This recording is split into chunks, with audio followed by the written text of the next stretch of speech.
Good morning, everyone. Hope you had a good day yesterday. All right, so let's move forward. I know you're aware I posted it on the announcements that we will be having our second quiz on November 10th, which is Tuesday of next week. Okay, so Tuesday of next week, we'll be having our second quiz. It will be during the first half hour of class again, and it's going to be on Chapter 8. Okay, and again, it will be it'll be multiple choice, but it will be in a situation where you have to figure out a dollar value. It's a computation multiple choice question. All right, and then we'll be meeting after that, after the first half hour of class to continue. Okay. Now, also, when we met last time, the stock market was taking a bit of a plummet. The Apple share of stock was trading at $113.68. As of about a minute ago, there's been an upsurge in the market. Most likely, people are saying because of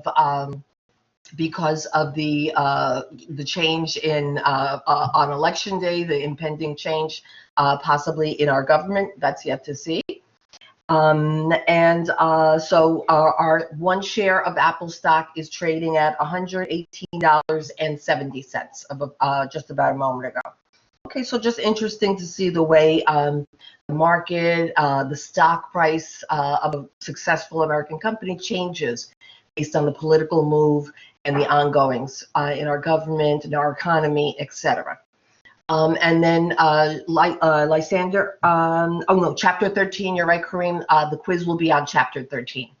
Okay, so Chapter 13 quiz will be on Tuesday. Okay, and again, that's on your favorite statement, the statement of cash flows. Okay, and I think I did also mention, so I'll just write it out here for you. The quiz is going to be on November 10th.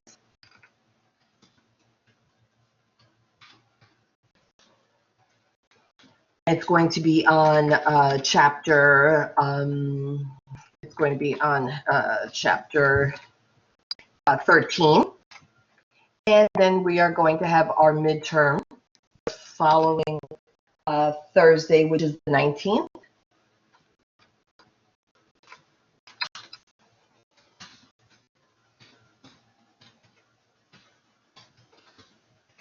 Okay, and it will leave off where we left off with the first midterm, and then as we get closer, then I'll be able to tell you specifically which chapters are included. I think we got up to did the first 5 chapters. So it would the midterm is going to start with Appendix C. I don't think we had that on our last test. So Appendix C, Chapter 7 and 16 at a minimum. Okay, and the midterm is going to be 30 multiple choice questions. Yes, theory and calculations. Okay, all right, so let's move ahead. We were just concluding Chapter 7. Okay, this homework, yes. Casey, and if I don't do it, please remind me. You're always my good reminder. I forgot to do it this time, yes. Okay, so let's continue with the homework. Remember, Chapter 7 was on the accounts receivable.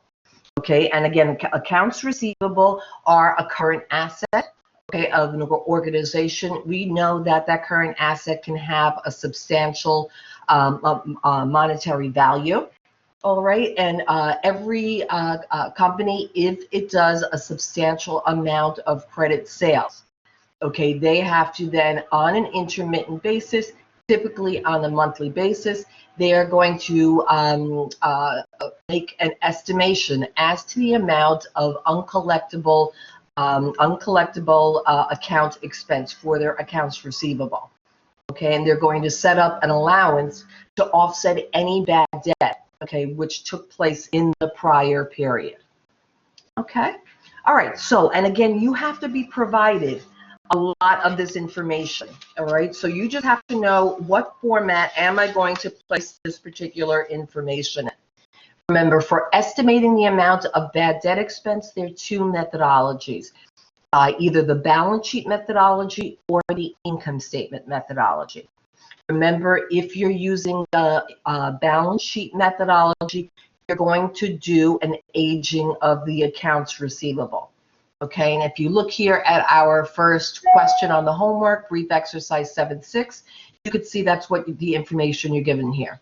Okay, you're told for each of the tiers, either currently due or due between the next between the next 1 to 30 days past due, 30 to 60 days past due, etc. And then the related amount of the probability for each of those tiers that there's going to be uncollectible accounts, okay, that have been recorded in each of those tiers. Okay, so again, if you use using the balance sheet methodology, you're analyzing a balance sheet account, which is the accounts receivable. If you're using the income statement methodology, okay, income statement methodology means you're going to look at the net credit sales. Okay, not total sales, net credit sales. Those are the only ones that may end up being uncollectible. And then you're going to be given a certain percentage that is estimated to be uncollectible, and that's the amount that's going to be set aside in an allowance account.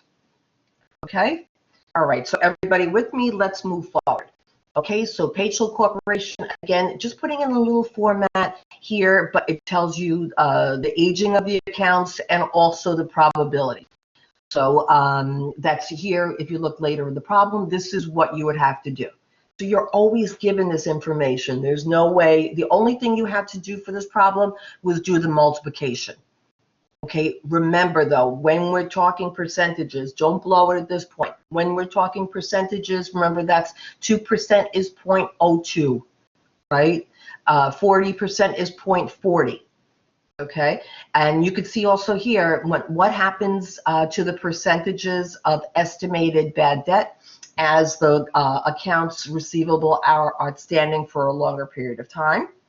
Okay, what happens to the estimated percentage of bad debt over time?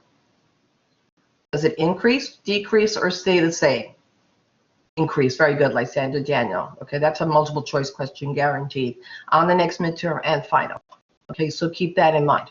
All right, so here we now did our calculation and we figured out of each of these individual tiers, how much is going to be ultimately end up being uncollectible. And the total here, I think it appears on the next page, is $13,000. If I add all this up, it equals at the end of the month, this Patriot needs to basically establish a $13,400 balance in the allowance for doubtful accounts. Okay, remember, all right, that when you use the balance sheet methodology, you also have to always consider what the existing balance is in that account, okay, before you adjust. Remember, for the allowance account, okay, in that allowance account, this is the amount you want to end up with, okay? You want to end up with a credit balance, okay, of $13,100, and now you're given two different situations, okay? In A, the company uses the balance sheet method, okay, you knew that. Record the company's uncollectible account expense, assuming it has a $1,400 credit balance in its allowance account prior to making the necessary adjustment. Okay, so again, I recommend just do the little T account. Okay, so you have a $1,400 credit balance in that account. Okay, you know that you want to end up with a $13,400 credit balance in that account. All right, so what are you going to do? What is that journal entry going to be? You're going to debit at the end of this month uncollectible account expense for the $12,000, which increases the balance in the allowance account to the desired balance. And then, of course, what gets credited the allowance for doubtful accounts for that same amount. Okay, and for some reason that got cut off. All right, so debit the uncollectible account expense, credit the allowance for doubtful accounts. Now you have the appropriate balance that you want. Okay, now, however, all right, what happens, B, record the uncollectible accounts expense, okay? At the end of the month, you're setting up that allowance, or you're reestablishing the balance in that allowance. Assuming it has a $1,600 debit balance, okay? So you have a debit balance in that account. You want to end up with a credit balance, all right? So remember, when you so you want to end up with a $13,400 balance and a credit balance, okay? Always make sure you put the ending balance on the right side of the T account. Again, this is the allowance account. Okay, but you're told here that you prior to replenishing this account, it had a $1,600 debit balance. All right. How are you going to get this general ledger to have a credit balance of $13,400? What you have to do is add the desired balance, $13,400, plus you have to reverse out the debit balance, the $1,600.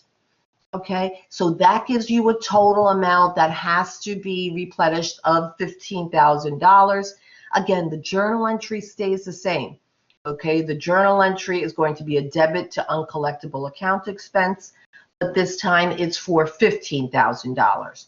Okay, and then the allowance for doubtful accounts is going to be credited for $15,000 as well. Okay, so again, balance sheet method, write it in your notes. The balance sheet method always considers the existing balance, okay, before the allowance account gets adjusted at the end of each period. Okay, everybody good? All right. So, and again, once you understand the methodology behind it, it is pretty straightforward. Yes, Lysander. Do you mind going over again? Okay. All right. So, what I want you to think, all right now, what are they asking you for here? In this problem, I'm telling you the company uses the balance sheet method to estimate credit losses, okay? Or they use the balance sheet method to estimate bad debt, okay? You know, when a company does a sale on credit, okay, they sell goods and services, okay, to their customers on credit, all right? When in doubt in life, Lysander, remember, always go back to the journal entry. So here, what you're going to do, you're going to debit the account. They are going to debit the accounts receivable. XOXO, XX. Okay. You're going to debit the accounts receivable, and then which account is going to be credited? The sales revenue account is going to be credited. All right. Now, what ends up happening, and again, remember, it's a normal business expense, okay? Some of these credit sales that are made over the year are going to end up being uncollectible, okay? Again, that's a normal business expense, all right? So a company, if a corporation does a significant amount of credit sales, okay, they have to select one of the two methodologies to estimate their bad debt. Okay, they either have to use the balance sheet method or they have to use the income statement method for estimating bad debt. Okay, now, if you here, all we're going to think about is the balance sheet method. Okay, we have the income statement method in a future problem. So here, and again, you have to be told this information. So Patchell Corporation, this is basically the breakdown of their accounts receivable. Approximately $60,000 of their accounts receivable are $60,000 of their accounts receivable current. $40,000 of their accounts receivable are overdue by between 1 and 30 days. 25% of their accounts receivable are overdue by 31 to 60 days, and so on, okay? Again, you're given this information, and typically your general ledger software would provide the corporation with this information. Okay, then here, the other information you have to be provided for the balance sheet methodology for estimating bad debt. You have to know the probability, okay, within each of these tiers, what is the probability that these accounts ultimately going to end up being uncollectible? Okay, and again, where does the company get these percentages from? Typically, they get it from past history. Okay, based on they've been in business, Pactal has been in business for a while, and they know that based on past experience, they know they've done an analysis. The credit manager knows that these are the probabilities assigned, okay, to each of these different tiers, okay, of the aging of the accounts receivable. You're given all that information, okay? So what are you going to do when tackling this problem? You're just going to set up a chart this way, okay? You're going to take what the aging of each tier is. You're going to just put in a column what all the amounts that fall in that each tier is. Again, you have to be given that. And then you're just going to multiply the amounts in each tier by the probability, okay, that the funds within that tier are going to end up being uncollectible. Okay, so when you multiply across, these are the amounts, these are the products that you end up with. You're going to add them together, okay, and now based on the balance sheet method, okay, the balance sheet method indicates that the balance in the allowance for doubtful accounts at the end of this month should equal $13,400. Okay, and it should be a credit balance, right? Remember, what type of account? Who remembers what type of account was that allowance for doubtful account? Where does it appear and what type of account is it? I'll give you a hint. It's to accumulated depreciation. Lysander?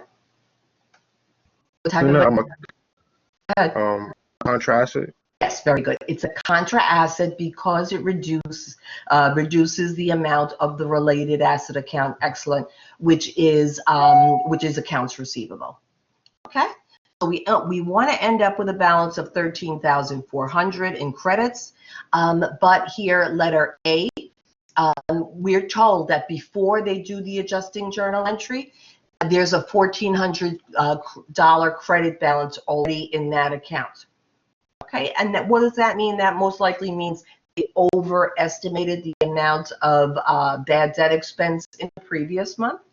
So here it has an existing $1,400 credit balance.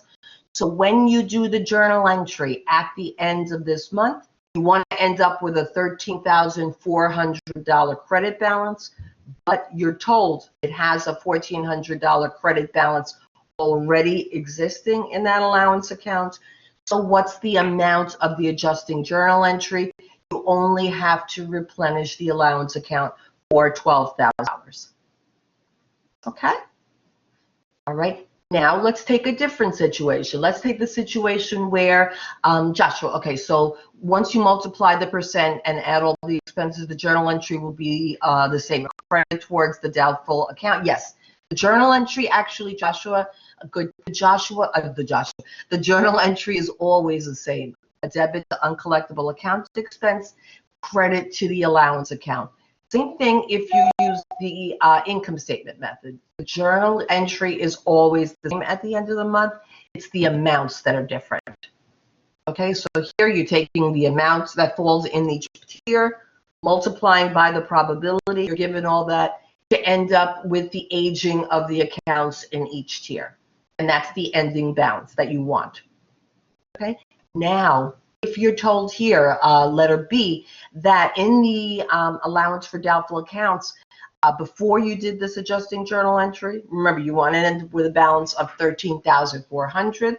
Before you did that journal entry, you had a debit balance in that account for 1,600. Okay, so when you do the journal entry, you have to reverse the amount of that debit balance. Okay, plus you have to replenish it for the $13,400 credit balance that you want. So what is the amount that you're going to adjust for in letter B in that adjusting journal entry? you're going to debit uncollectible account expense for $15,000, credit allowance for doubtful accounts $15,000. Okay. Because the balance sheet method, okay, are we specified? Yes, you always, and that's your first thing, okay, Joshua, you always have to establish which way are you being requested to supply the information. Again, you could usually tell because, you know, if you use the income statement method, which we're going to review in a moment, if we use the income statement method doesn't use all of this aging. Okay, you're just going to be told whatever the percentage is, and then of bad debt, and then multiply by the net credit sales. Okay, so, but yeah, always have to be told which methodology to use. Okay, so that's the balance sheet methodology. Okay, that's as bad as it gets. If you understand that, you're good. Okay, any questions? Thank you. You're welcome, Lysander. All right, let's go to the next problem. Okay, and again, read carefully. All right, so the next question is Wilson Corporation. So this one, it's a little trick, okay? But if you could do this problem, if you understand this problem, then you're set. Okay, I want you to understand the theory. If for some reason this information is repeated, you could just ignore that for right now. Okay, so Wilson Corporation uses, and here it is, Joshua, the income statement approach. Okay, to estimate credit losses. Okay, its gross accounts receivable are $5 million at the beginning of the period. Okay, so that's their balance sheet account at the beginning of the period, and it has a net realizable value of $4,925. Okay, so what does that mean? All right, if the accounts receivable at the beginning of the period are $5 million, the net realizable value at the beginning of the period was $4,900,000. What do you know immediately? You know that at the beginning of the period, okay, you know that you have an allowance for doubtful accounts, okay? The allowance for doubtful accounts has a credit balance at the beginning of the period, okay, for $75,000. Okay, then, all right, so during the period, okay, so now let's say we're doing this at the on a monthly basis. At the end of the month, okay, the company ended off writing off actual accounts receivable by $100,000.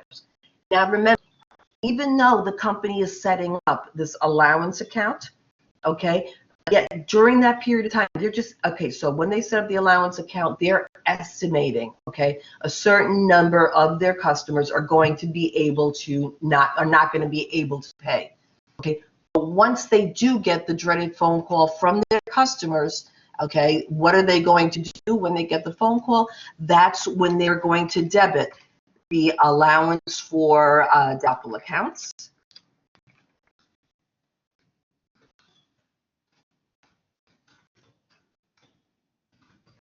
They're going to, when they get the phone call from the non-paying customer, they're going to debit the allowance for doubtful accounts. Okay, because it's no longer a doubtful account. Somebody's telling you they can't pay you. And then what is the credit to? When you get the call from the customer saying, I can't pay you. You debit the allowance account, and which account gets credited?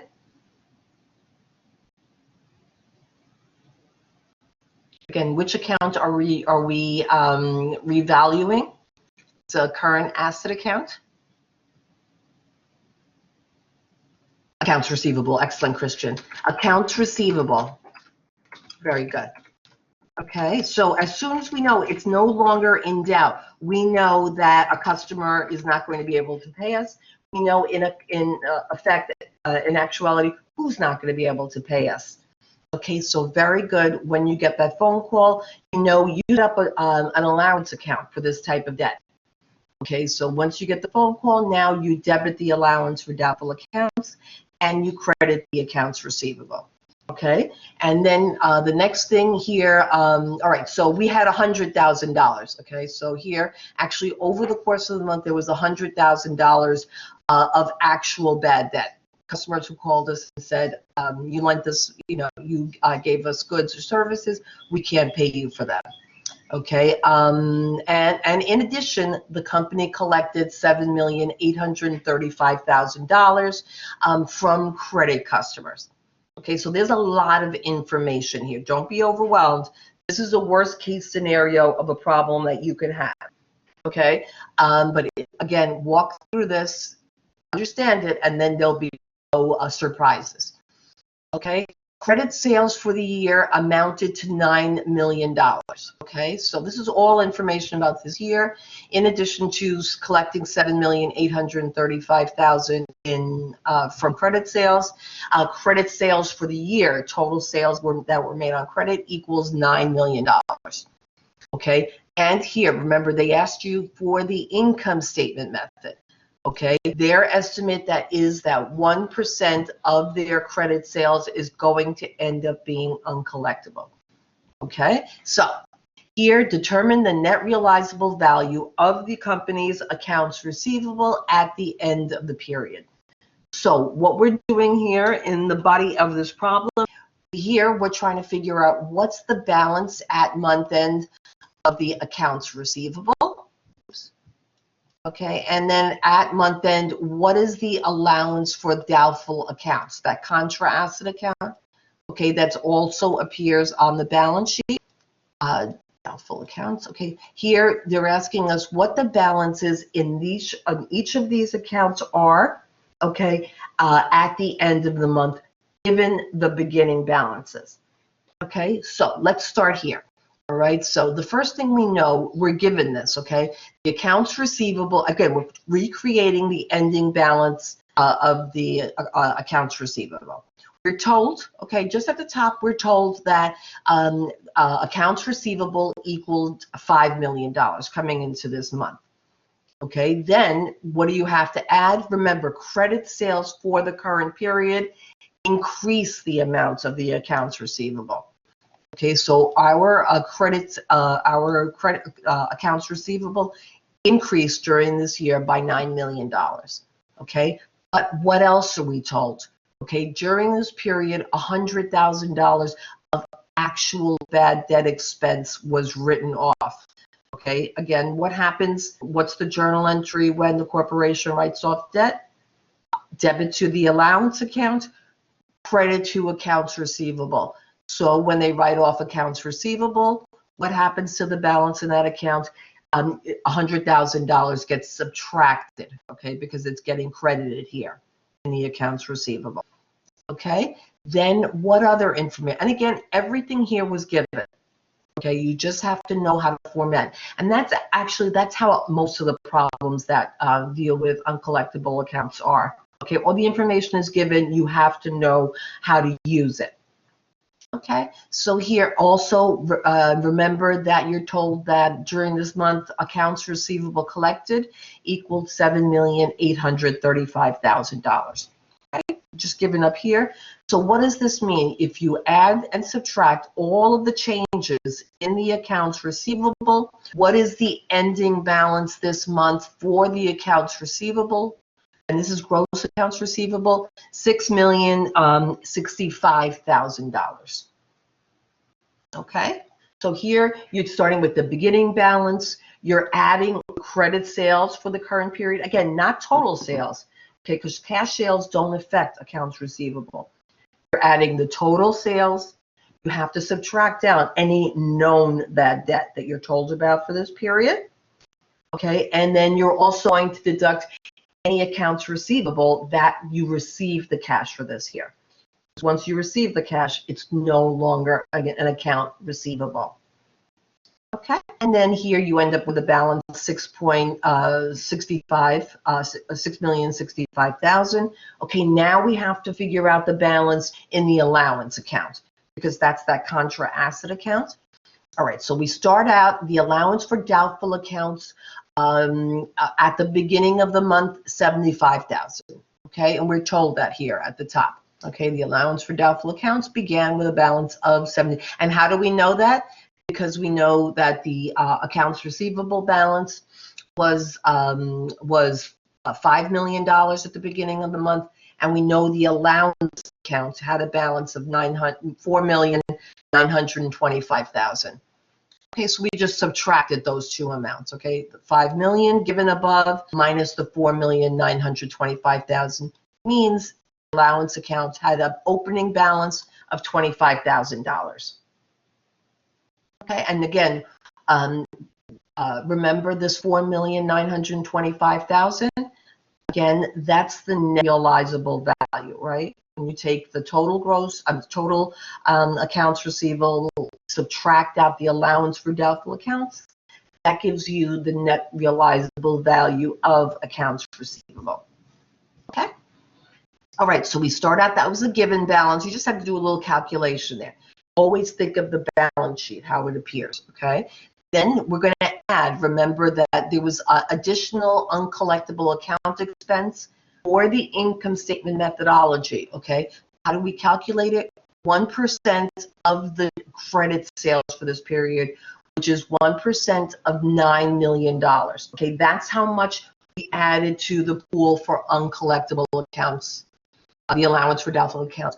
Remember, okay, and key point here, when you use the income statement method, okay, for estimating bad debt, when you use the income statement method, you do not consider what the existing balance is, okay, in the allowance account. You don't need to use the general ledger format, okay, to figure out what you have to, how much you have to change the account by this month. Here, all you have to know is 1% of total credit sales during the current month, or percent of $9 million. Okay, so we started out with a balance in the allowance account, $75,000. We added an additional $90,000 through that adjusting entry at month end. Okay, and then remember though, what happens when accounts receivable are written off? All right, go back to that journal entry whenever you're in doubt. What happens, okay, when somebody calls us and tells us they can't pay us? Okay, what happens to the balance in the allowance account? Is it increased or decreased, guys? When you get the dreaded phone call from your customer. Decreased. Excellent, Daniel. Very good. So here, we decreased it by the $100,000 by the actual, very good, Christian. We decreased it by the actual amount of bad debt. We looked at this journal entry. We know we debited the allowance account for $100,000. So here, if we take all the changes allowance accounts over this month, okay, what's the ending balance in our allowance for doubtful accounts? $65,000. Okay, don't blow it here. Okay, remember that to figure out the net realizable value, okay, that will come back. Make sure you know that definition. The net realizable value of the accounts receivable is you take the balance in the accounts receivable and you subtract, okay, don't forget, you subtract the balance in the allowance for doubtful accounts. Okay, and that gives you an ending balance or net realizable balance for your accounts receivable using the income statement methodology of $6 million. Okay, this is a good problem, you know, when you're reviewing for the midterm, for the final. This is a really good problem to review, okay, because it really throws everything about these type of questions at you. Okay, if you understand how these changes came about in the accounts receivable and the allowance accounts, you understand the income statement methodology. Okay, does the company have to choose, okay, between the income statement methodology and the balance sheet methodology? The answer is, does the company have to estimate? Yes, very good, Daniel. Daniel Joshua, yes. If a company does a substantial amount of credit sales, okay, they have to use one of those two methodologies for estimating the amount of their bad debt. Okay. Okay, we're going to go over a problem that deals with that in a moment. The IRS, okay, does not accept those two estimates.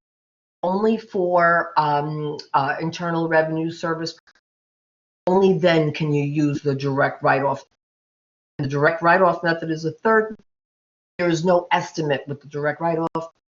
just basically write off an account that is utilize this journal entry just when you get that phone call from your customer.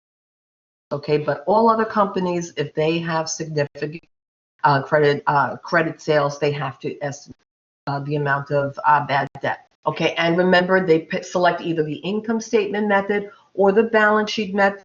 Okay, remember, the balance sheet method is the more accurate method because it does the actual aging of accounts. Here, all we really did was just take the total credit sales for the period, multiply by a rate that has been determined is appropriate for this company. It's an estimate. Okay, but since the balance sheet methodology actually does an aging of the accounts receivable as to how long they've been outstanding, it's considered more accurate. But it doesn't matter, depending on the financial database that he has, depending on the information available, they can select to use either methodology. But remember, once they select a methodology, in accounting, you have to be consistent and you have to stick with that methodology. Okay. All right, good. And again, accountants don't do journal entries. Again, when you're in doubt, you'll do the journal entries, but accountants do analyses. Okay, that's what you're going to look. If you're a creditor, if you're an investor, or if you're a supplier, if you work for a bank, okay, you're going to look at financial statements. Okay, and you're going to perform analyses of them. Okay, so something that we learned in this chapter is a very important piece of information. Again, if you're a manager, okay, also, if you're a manager in a company, these ratios are very important to you as well. Okay, so here we have two breweries. Okay, at least it's a fun a company. They brew beer. Okay, and these two companies are given what the average accounts receivable. Remember, it has to be average. But their average accounts receivable are recently, and also what their net sales are. Okay, and the first question is compute the accounts receivable turnover rate. Okay, remember, the accounts receivable turnover rate takes the amount of the net sales. Okay, and it divides by the average accounts receivable. That's always the formula. Okay, and from that average accounts receivable turnover rate, you're basically told how many times that company basically completes its operating cycle over the course of the year. Okay, again, by definition, the higher the turnover ratio, the better for the company. All right, so here the turnover ratio for Molson, again, net sales is the numerator, average accounts receivable is the denominator. We'll take it for those two companies. And we see here, all right, that Molson Corporation has a accounts receivable turnover ratio of 11.2. Okay, and you can get this information looking at any publicly traded corporation's balance sheet and income statement. Okay, and if we compare it to Anheuser-Busch, okay, Anheuser-Busch has accounts receivable turnover ratio of 8 times. Okay, so look how interesting.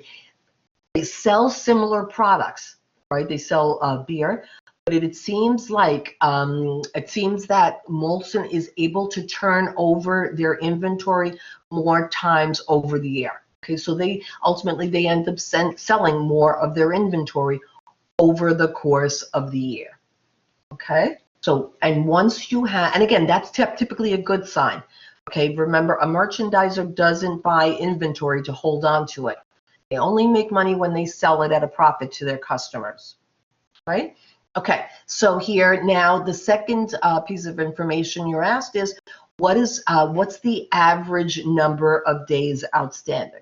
Okay, so you as a controller, as a manager, as a CFO, critical information. Okay, this is what you can do within the first 2 minutes of landing your job, walking in your office the first day. Okay, so here the average number of days outstanding. Again, the numerator is always 365 days for this ratio, and then you just divide by the accounts receivable turnover ratio. So we see here for Molson, The accounts receivable turnover, the average accounts receivable days, okay, that it's outstanding is 33 days for Molson. Okay, so their customers typically pay them within 30 days, okay, of the sale. Now, when we look at Anheuser-Busch, okay, remember their inventory turnover ratio was higher, but look at their average times to collect. Okay, it takes them on average about 46 days to collect on an accounts receivable. Okay, so here we see the big difference between two similar competitors, okay, similar product base. It seems that Molson is able to collect on their accounts receivable much quicker, okay, on an average of 13 days. All right, that could be a significant difference, okay, because again, once they get them from their customers, what are they going to do? They're going to go and start the next operating cycle. They're going to buy more inventory or produce more inventory if they're a manufacturer. They're going to produce more inventory. So they could use that cash once they get it, okay, from their customers. So it is significant that they're able to collect quicker. Okay, so if you work for Anheuser, okay, if these are publicly traded companies, you could really easily figure out and say, you know what, our competition is getting their cash a lot quicker from their customers. Okay, that's substantial. Okay, and you may want to look then at some of your internal procedures in your company to figure out how you can bring that processing period down, how you could get that payment period to decrease. Okay, who remembers from Accounting 101? Okay, what's one way that you can get your customers, okay, and typically if you're like, let's say you're a brewery and you're selling to retailers, how can you get your retailers to pay you more quickly? What type of incentive could you give them to pay your invoices? That's it, Christian, excellent, discounts. Maybe Molson is giving their customers discounts, so they're motivated to pay them quicker. Okay, something that Anheuser should look at. Okay, because remember, the longer a debt is outstanding, the less likely it's going to be paid back. All right. So it's almost half a month longer that it's taking, or it is half a month longer it's taking Anheuser-Busch. So really good, important information that you get in a second of analysis. Okay, so very powerful tools here. Okay, and then finally, letter C, based on your computations in A and B, which companies' accounts receivable appear to be more liquid? Again, more liquid always means closer to cash. Okay, so looking at these ratios, we see here that Molson's accounts receivable are more liquid. Okay, and they collect their accounts receivable approximately 13 days earlier. Okay, and remember, sometimes if you have really expensive items, it does take longer. Like if you're buying or selling cars or jewelry or artwork, you would estimate that if you're selling expensive things, okay, it's going to take a little bit longer to get payment from your customer just because of the dollar value. Here, these are low cost items that they're selling. Okay, so they should be able to really move their payments a little bit quicker, their receipts a little bit quicker. Okay, good. All right, so let's do, if you have questions, let's do the last exercise. And this problem is a great review also. So this homework, in case you have to remind me if I forget, make sure you review this homework, okay? So, and all of them really are really helpful. That's why I attach them at the end of each chapter. Okay, so here the credit manager of Montour Fuel has gathered the following information. So here, okay, now you're going to do a comparison on Joshua. I haven't posted it yet. I'm going to post it. It's on this Blackboard Collaborate, but it's not on Blackboard materials yet. I'll do it after class. Okay. So here we're going. This is Montour Fuel. And you're welcome. And here you're given a lot of information, and you're going to compare and contrast the two methodologies, the balance sheet methodology and the income statement methodology for estimating bad debt. Okay, so here you're told what the net credit sales for the year are. Okay, so right away you can think, okay, maybe I'm going to have to do the income statement methodology. Then you're told the accounts receivable at year end. And then you're told, remember here, actually written off during the year means the customers paid you and said, I can't, this is actual bad debt, okay, for the $96,000. That's when they debited the allowance for doubtful accounts, credited accounts receivable. And here, the last piece of information is the estimated portion of year-end receivables expected to prove uncollectible. So here they're giving you the balance. This would have been the balance on an aging schedule. Here they're making your life a little easier. They're telling you what the dollar value of the allowance account should be using the balance sheet methodology. Okay? Remember, the balance sheet methodology analyzes the accounts receivable. The income statement methodology analyzes credit sales for the year. Okay? All right, so the first one, prepare one journal entry summarizing the recognition of uncollectible accounts expense for the entire year under the following independent assumptions. Okay, so the first one, all right, uncollectible accounts expense is estimated at an amount equal to 2.5% of the net credit sales. So here, I'm asking you for the journal entry, okay? Now, when you just read A, which methodology am I asking you to employ? Okay, am I asking you for the balance sheet method or the income statement method here? That's your first question to yourself. The letter A, is that the balance sheet methodology or the income statement methodology? Cough, cough, net credit sales. Which financial statement does that appear? Income statement. Very good, Dante Christian. Very good. So here, okay, what are we going to do? All right, we are told here that the credit sales for this year are how much? So you have to know the credit sales for this year are $8 million. What is the amount, okay, of credit sales that are estimated to be uncollectible? 2.5% of the net credit sales. So for letter A, what is the answer? Okay, if we use the income statement method, again, and Joshua, you asked me this question, is this always the journal entry when you're adjusting the balances at month end? And the answer is yes. You're always going to debit uncollectible account expense, and you're going to credit the allowance for doubtful accounts. Again, you're replenishing that account based on actual credit sales for this period, for this month. Okay? Now, how do we calculate it using the income statement methodology? We take the 2.5%. Again, you're given this. 2.5% of net credit sales of $8 million. That's $8 million. Again, you're told that. It equals $200,000. So the debit to uncollectible account expense, the adjusting journal entry is $200,000. And then the credit to the allowance for doubtful accounts is a credit for $200,000. Remember, using the income statement methodology, you don't have to consider the existing balance. Okay, you can just do the journal entry straightforward. Okay. All right, good. So, no questions? All right, let's go to letter B. Okay, again, don't get thrown off. All right, the uncollectible account expense is recognized by adjusting the balance in the allowance for doubtful accounts to the amount indicated in the year-end aging schedule.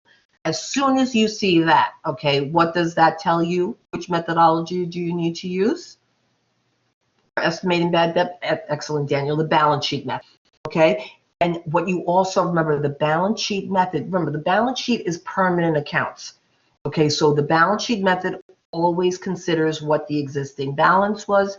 So here you're told the existing balance was a credit balance of $25,000, okay? And then what else you told? You know that you want to end up with a credit balance per the aging of the accounts receivable. You want to end up with a balance of $84,000, okay? But what is the problem you have? Oh no, so here, let's go back.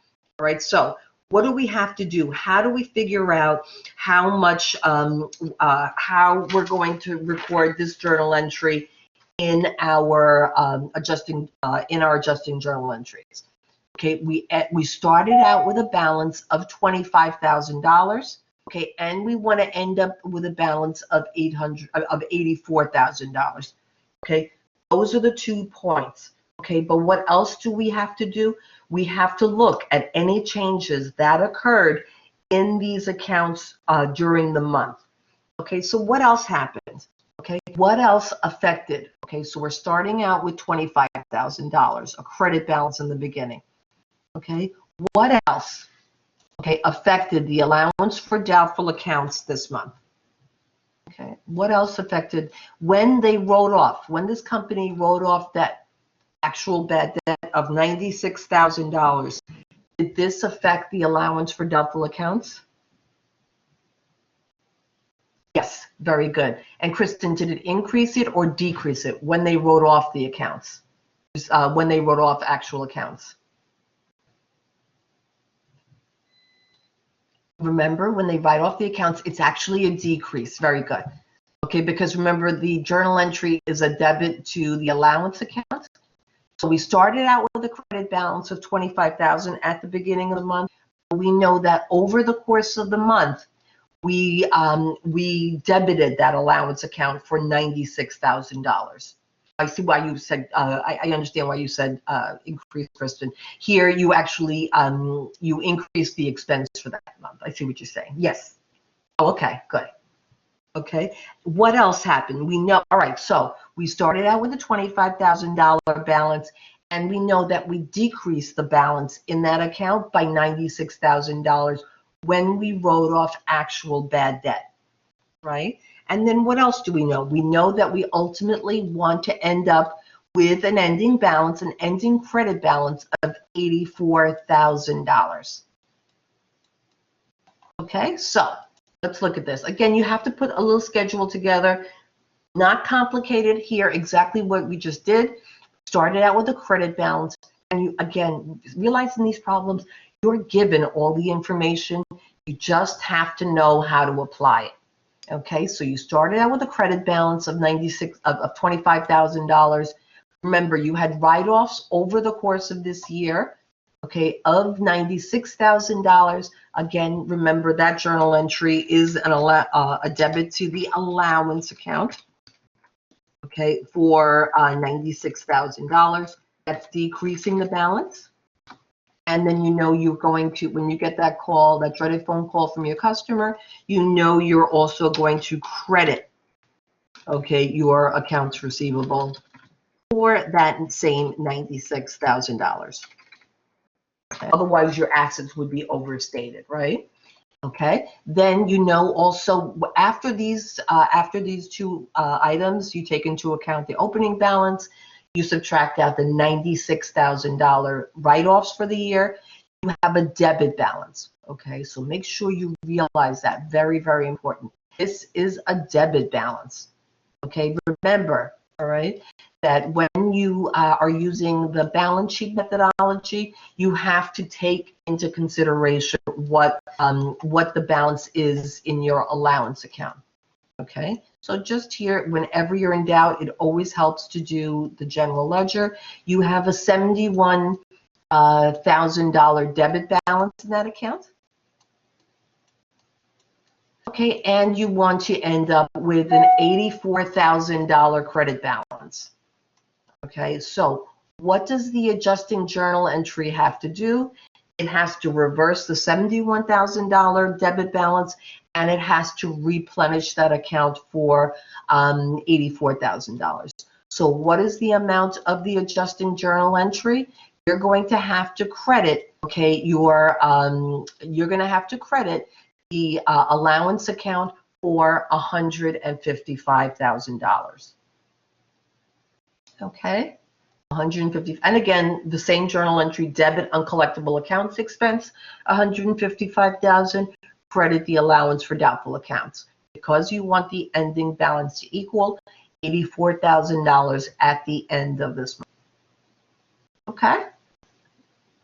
Question, what does it mean? Okay, what does it mean that you had a temporary debit balance in this account? Okay?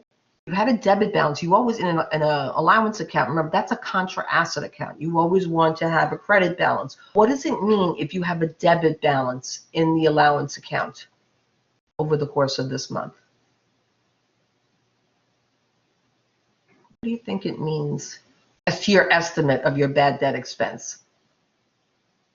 Did you have more bad debt than you thought or less bad debt than you thought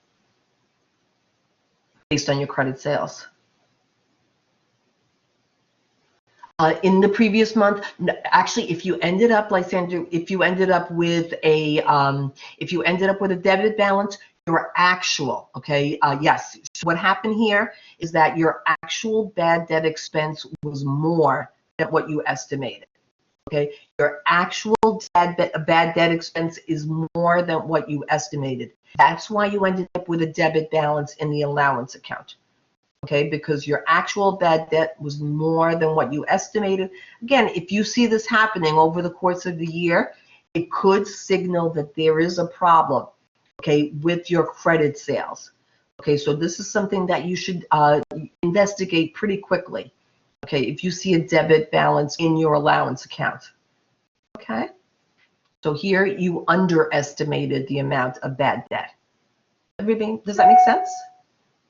Okay, because you should, in an allowance account, it should have a credit balance. If you have a debit balance, you estimated, your estimate was too low. Okay, good.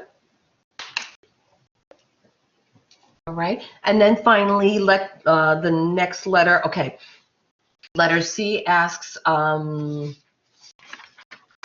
right, this is a good one, we asked this also.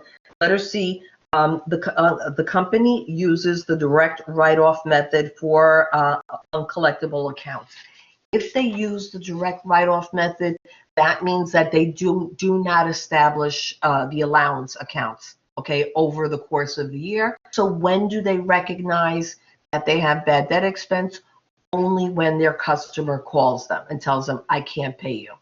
All right, so if you use the direct write-off method, okay, and again, the IRS requires you use the direct write-off method, all right? Under the direct write-off method, the journal entry at month end would be a debit to the uncollectible account expense for $96,000 and a credit to the accounts receivable for $96,000, okay, because that was the actual amount of your bad debt expense. Okay, and again, for IRS, they require the direct write-off method. Okay, again, for GAAP, the GAAP requires if you do have a significant amount of credit sales, you can't use the direct write-off method for your financial statements. You have to use either the income statement methodology or the balance sheet methodology. Is that clear to everybody? Questions? All right, and then D, the last part of this is which of the three methods gives investors and creditors the most accurate assessment of a company's liquidity? Remember, it's always going to be the balance sheet method, because the balance sheet method takes into account what the aging of the accounts receivable are. Okay, it looks at how long the actual debt, how long those accounts receivable have been outstanding. So the balance sheet method is considered the more precise method, but it's still, you don't have a company, if they don't maintain their records or if they choose not to use the balance sheet methodology, the income statement methodology is a good methodology, is an accepted methodology as well for financial statement purposes. Okay, but remember, for taxes, you must use the direct method. Okay, everybody good? All right, now you have come to a point in your lives, believe it or not, where you are now going to be leaving financial accounting. Okay, you are done with financial accounting for Accounting 102. Now for the remainder of the semester, we're just going to be we're going to be talking about management accounting. Okay? All right. Everybody good? Now, for some of you, I know some of you say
Everybody hear me now? Thank you, Maria. Everybody good? Oh, you don't see me either. All right. So when we talk about managerial accounting, okay, the first thing that comes, remember that when you were baby accountants in Accounting 101, we learned that there were 3 different types of accounting information. Okay, we know that there is financial accounting information, and that's where we've spent the majority of these 2 semesters, okay, looking at financial accounting information. Okay, now we also know that there's regulatory agencies such as the IRS, okay, and we know that tax accounting information is another type of accounting information that is a specialty in and of itself. Okay, now, okay, we're going to be talking about the 3rd type of accounting, which is called management accounting information. All right. The first thing, okay, that you're going to be happy to know about management accounting information, and again, I'll repeat it several times over the remaining classes, management accounting information does not follow GAAP. Okay, surprise, surprise. When we talk about management reporting information, it does not have to follow GAAP. And that is a big, big difference. Okay, now why is that? Okay, because remember, management accounting information is just used by management. Okay, if you're an investor, if you're a creditor, okay, you're not going to see management accounting information. Okay, it is only used for internal purposes. Okay, it is used for employees. It's used probably reviewed by the board of directors. Okay, reviewed by the CEO, CFO, etc. But it's used in the, by the management of the company to basically run the company, to run the operations of the company. Okay, so our perspective is going to be very different now going forward in the next few chapters. Okay, that's why you don't have to be an accountant. Even if you're in charge of, let's say, the human resources area, if you're in charge of the production area, you still have to understand how to read management accounting reports.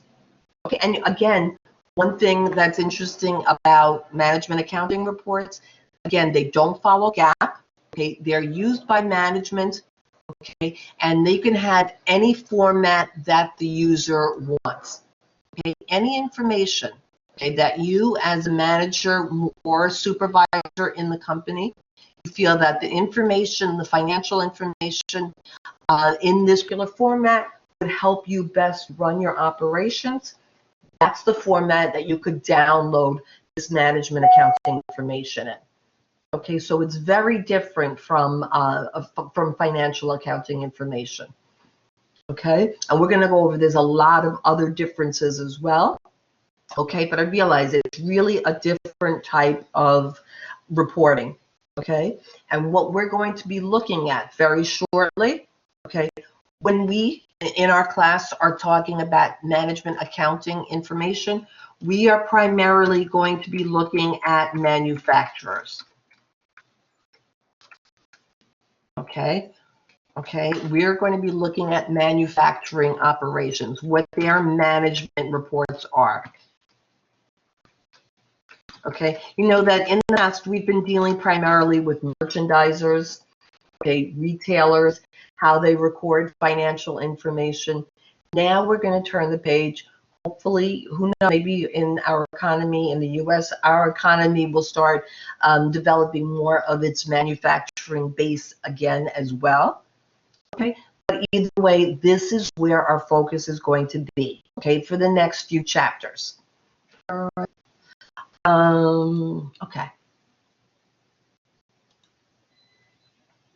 Okay, so when we're talking about management information systems, okay, there are 3 goals for management accounting information, okay? Basically, management uses these reports for decision making, okay? Again, it's not used just to, it's not distributed to outside parties. accounting is used by the managers, and it helps them make decisions, okay, in their specific responsibility areas. Okay, that's the primary goal. Again, you can't sit at your desk and not know what the results of the operations for your division is, okay, because you can't make decisions unless you have that the management accounting information available for you. So it's used for decision making. Okay. Management accounting information also supports the planning and the decision making. Okay. Something that we're going to see very shortly is that when we talk about management accounting information, it's very different from financial accounting. Remember, when we were talking about financial accounting reports, and we were talking about the balance sheet and the income statement, what period of time did those cover? When we looked at the balance sheet and the income statement, what period of time was typically covered by financial statements? Anybody remember? Which period of time was the financial statements and the income statement prepared over? Was it current? Was it past? Okay, when you have your outside orders come in, always, Daniel, very good. When we look at financial accounting reports, they're always based on the past. They're based on events that have already occurred. And now they're being reported in the financial statements. When we talk about management accounting has a more futuristic approach. Okay, it's more future oriented. Okay, we're not looking just at the past. Okay, the past is done. We have that information. But if you're going to make decisions, okay, you're going to have some basis into what the future operations are. And again, and typically, what type of reports are we used if you're going to have management information reports? You're going to have things such as budgets, productivity reports.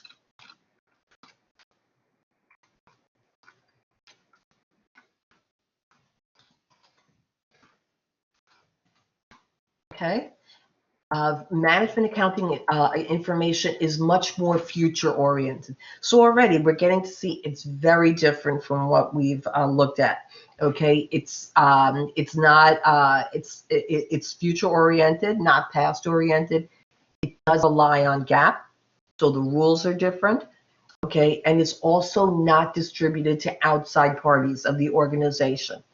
Okay, typically these type of reports are going to be stamped for internal use only. Okay, and there is exclusivity. Okay, and again, if you're in the production department, you're not necessarily going to get management reports for the human resources area, right? It's very specific as to what your responsibility area is. Okay, and there's confidentiality over this as well. All right, so the three basic objectives of management accounting information: it helps decide who makes the decision. It helps them. It helps provide them with information as to what actions should be taken. Okay, and also this final last step, it also helps the corporation evaluate, or it helps management evaluate and reward performance.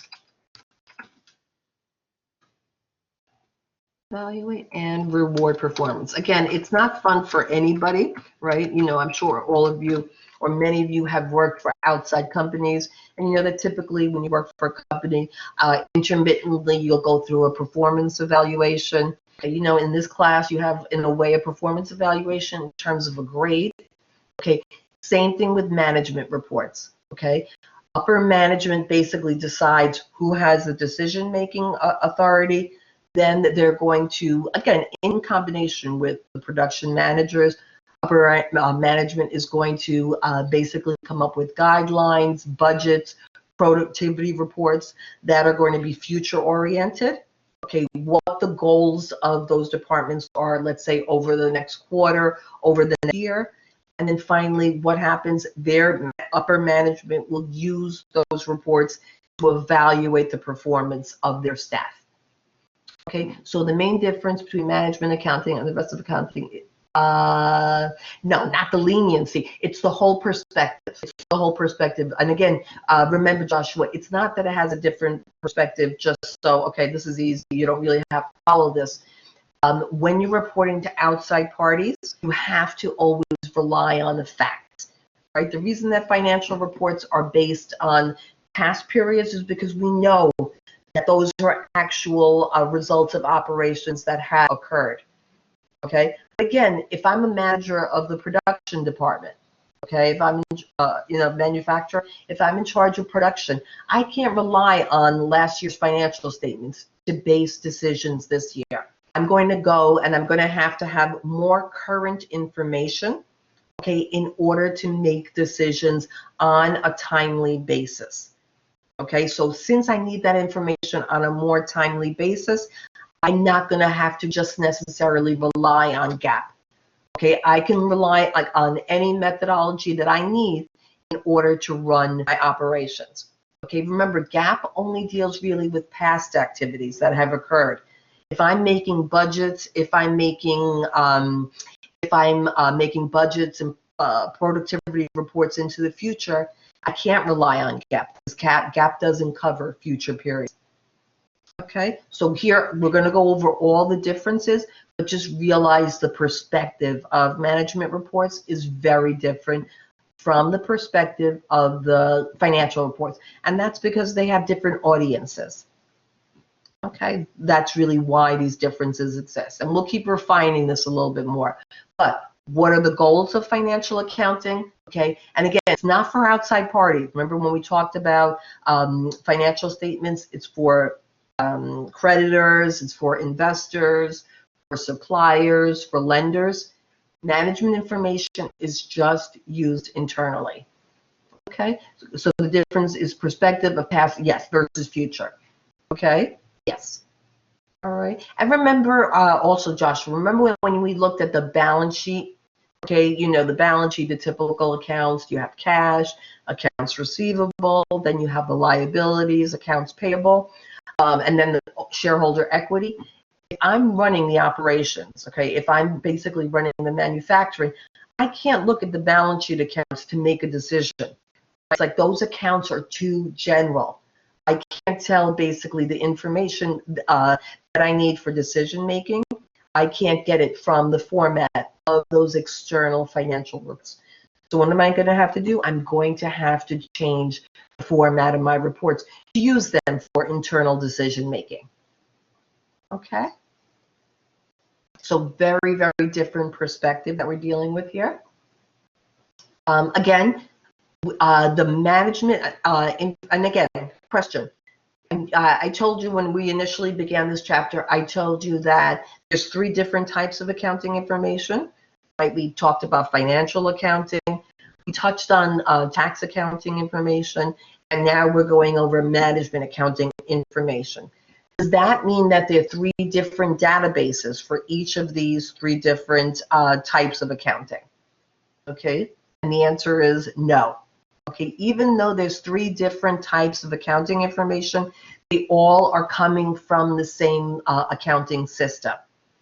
Okay, that's because you can't basically establish 3 different systems, but you're going to load all the information on your general ledger, in your all of your accounting files. You just draw down on it differently based on who the user of that information is going to be. Okay, whether it's management, whether it's a regulator, or whether it's your external users. Okay, so it's the same database, different users. All right, so again, the use through management accounting reports, management decides who has decision-making authority. Okay, who is at the top and is then going to delegate to their employees who is making the decisions in that particular responsibility area. Okay, how do you know what the responsibilities are, what your responsibilities are? You know that if you've dealt in a fairly decent sized organization, typically what's going to happen, they're going to tell you, okay, here, this is your job description, job description, this is what we expect of you. Also, typically you're going to have a supervisor who's observing and supervising your work. And then you have other accounting documents such as a procedures journal, etc. Okay, so that's how decision-making authority is delineated and delegated. Okay, and that's one of the core concepts within management accounting. Delegating decision-making authority, again, really important. Who makes the decisions for this particular area? Okay, so again, managers can't rely, okay? They can't just rely on historical information that appears on the balance sheet, okay, and the income statement. They're too general, okay? So here, while some historical information is needed for management accounting, it's more projected information, okay? Excuse me, what is the expected productivity from my responsibility area? What is the cost of the equipment or the goods that I'm going to need in order to manufacture X number of units? Okay, remember, if you're a manager, okay, you need information that is specific to your operations. A balance sheet does not give that to you. Okay, if you're a manager, a balance sheet is too general. Okay, the income statement is too general. All right, you're going to need specific information with regard to your responsibility area. Okay, and that's what management accounting affords you, really. Okay, so if you're in management, if you're a supervisor, you're not going to be looking at the balance sheet and the income statement to run your operations. You're going to, so if you get hired one day, okay, you walk into your new job and you're a supervisor, production supervisor, or you're a supervisor of human resources, whatever. The first thing you're going to do if you're part of management, you're going to go in and you're going to say, okay, can I see any reports that are generated right now for my particular responsibility area? Okay, what are the reports that are generated for my responsibility area, so you know what is available, okay, for basically for your use. And then what will you do? You'll say, okay, this information is good, right, but I need it refined more. If I'm going to make a significant, impactful decision, I need this information in a different format. Okay, and you'll be able to do that, especially in the light that most, you know, for most employees now, when you walk into a new job, you know, you have a computer on your desk, so you'll be able to download the information that's available. Okay, but remember, this perspective is very different between management and financial accounting information and tax information. That's why accounting has so many different specialties. Okay. Okay, so again here, the management accounting framework, that's all we're talking about for the future, the rest of the semester.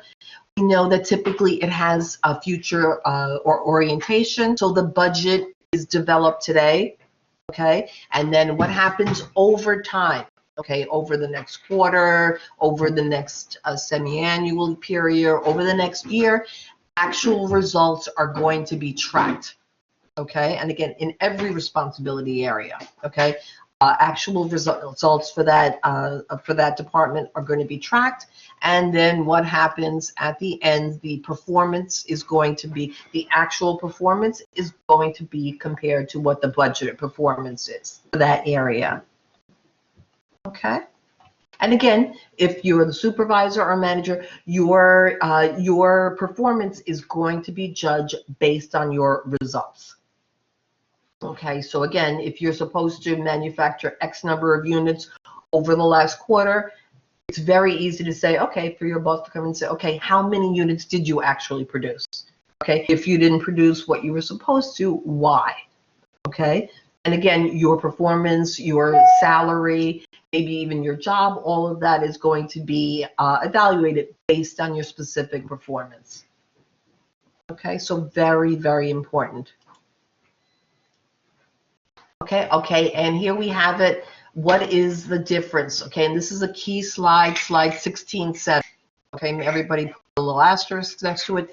These are the major differences between financial accounting information, okay, that we've relied on in the past, and management accounting information. Okay, again, financial accounting information provides information about the company as a whole, right? The balance sheet, the income statement. You don't have the different responsibility areas. They're general for the entire organization. Okay, that's why you really can't use these financial statements to make decisions internally. Okay, they're too general. And also, if you're making decisions currently on the operations in a business, they're too outdated.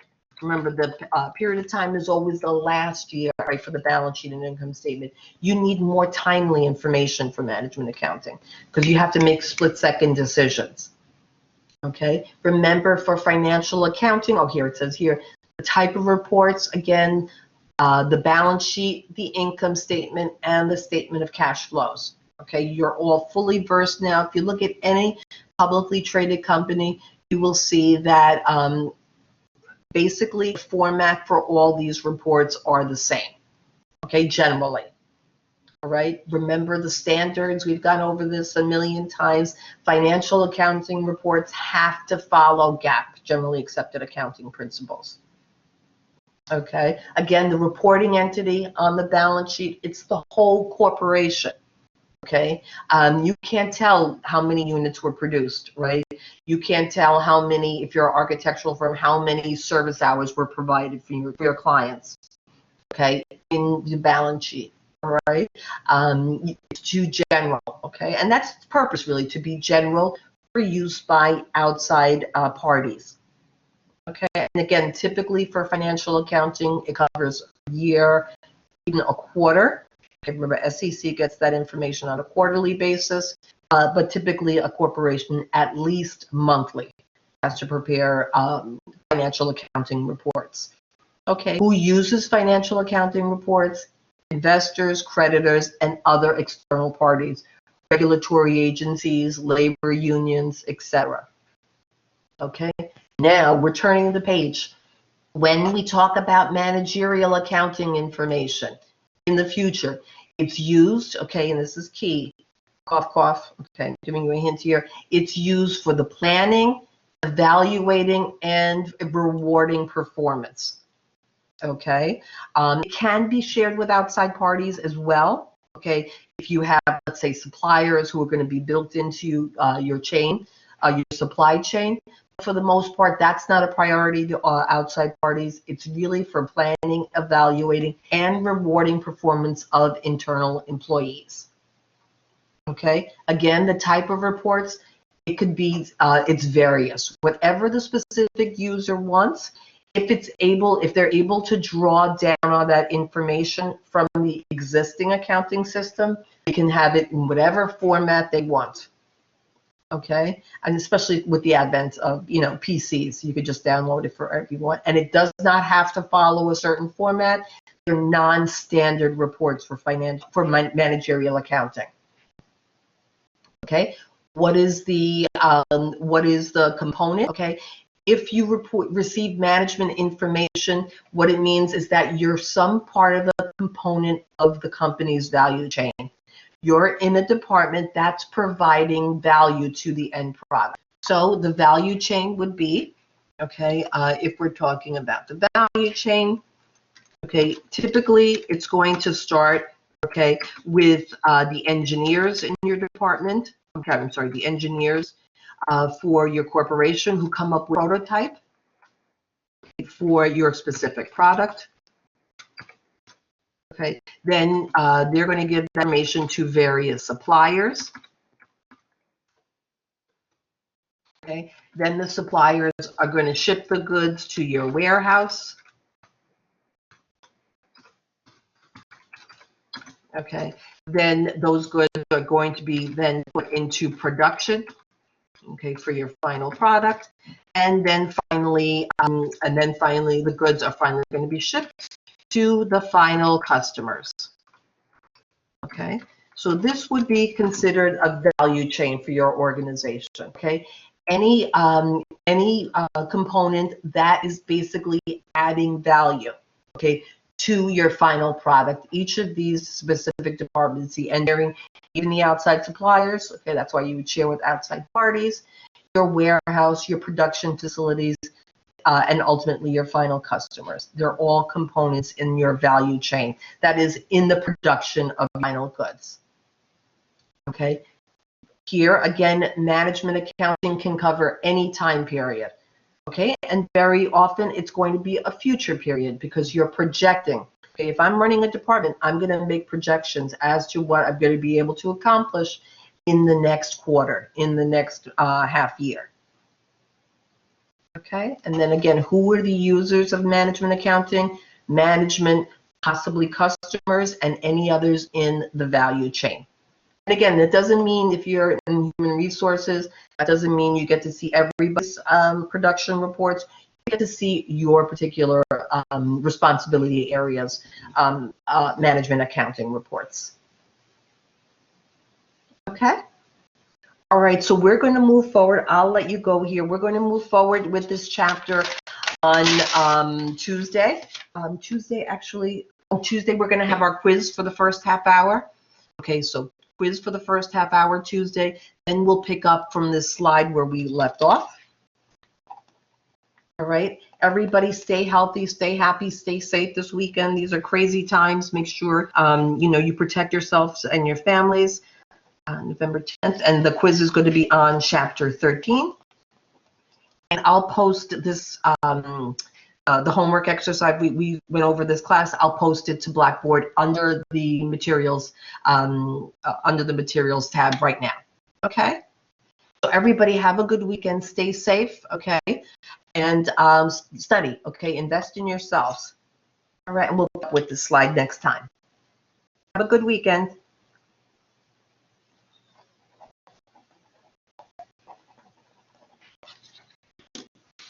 See you next class. Thank you, Christian. Have a good day. Care. Maria, participate more, Maria. Where are you? I missed you. Kristen, very good. Jeffrey, everybody have a good weekend.